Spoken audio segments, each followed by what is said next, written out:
panelists, distinguished participants and guests, a very good morning. I would like to start with a terminology that Professor Ranganathan had used. It really interested me. He said it's a business season for universities. I'm sure he wouldn't have told this 10 years back. He would have told it's an admission session.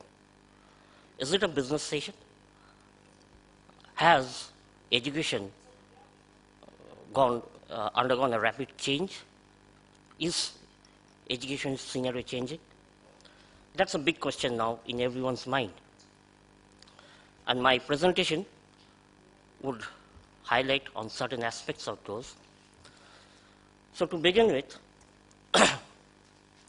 I'd like to state that this knowledge society, ICT, the market economy are among the primary factors increasing the demand for higher education, which is leading to more students' mobility, increased cross-border education, provision involving new types of education providers, new modes of delivery, new programs and qualifications are coming up, new networks and partnerships models are being established and followed.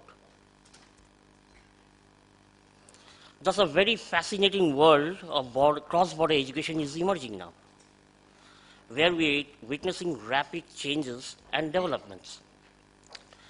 With the implementation of GATT by WTO in 1996, which actually defined that education is a service sector, or categorized education in the service sector, it has led to a profit motive becoming an important consideration in cross-border supply of education.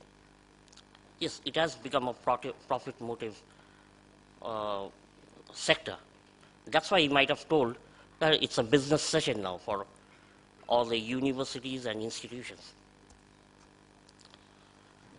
It's just not the new providers that are becoming increasingly interested in commercial cross-border education, but conventional higher educations and institutions, both private and public, are also seeking opportunities for commercial delivery of their programs in other countries through cross-border education programs. All this combined together, concerns related to accreditation and quality standards is increasingly becoming a major concern and area of interest as well for everyone. Yes, he has even pointed out about standards, accreditations. Yes, we have been witnessing lots of low standard quality providers of educations are in the market. There are degree mills who is offering degrees, who just gives degrees. There are web-based companies that sell certificates or life experiences and do not deliver education programs. That is there. That is one part. The other part is also there. There are institutions, there are organizations who are offering quality educations. Let me highlight on some cross-border education initiatives around the world. Australian initiatives, or Australia perhaps is the most leading exporter of education. They have been exporting educations around the world with different arrangements, offshore arrangements, like they have twinning programs, they have franchise programs, moderated programs, offshore campuses, online programs.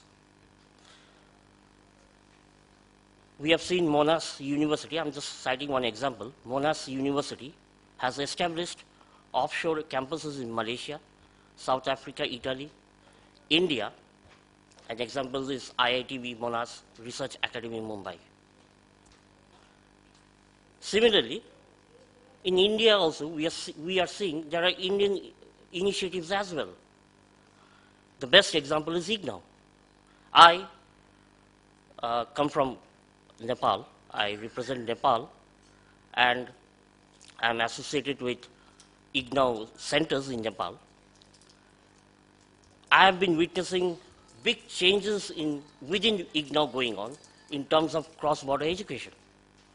IGNOU is offering uh, its academic programs in 40 countries through a network of 67 partner institutions. It has got a big Pan-Africa project.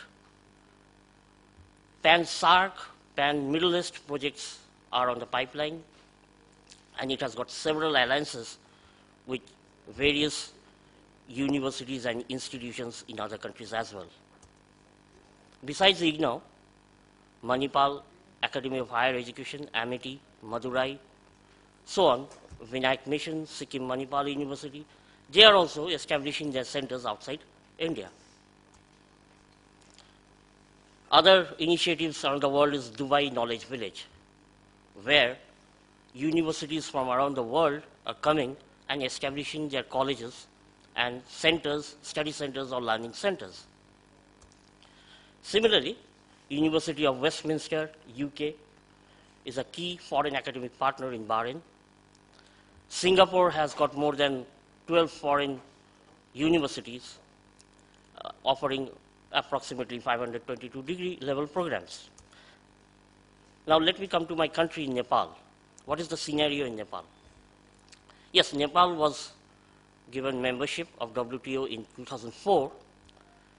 After that, Nepal opened doors for foreign universities. And like IGNOU, lots of universities entered Nepal. They established their study centers. American universities are coming in. Malaysian universities are already there. But none of the Nepalese universities till date have ventured out, because in Nepal, higher education is not as good or not in a stage where Indian universities are or other universities are.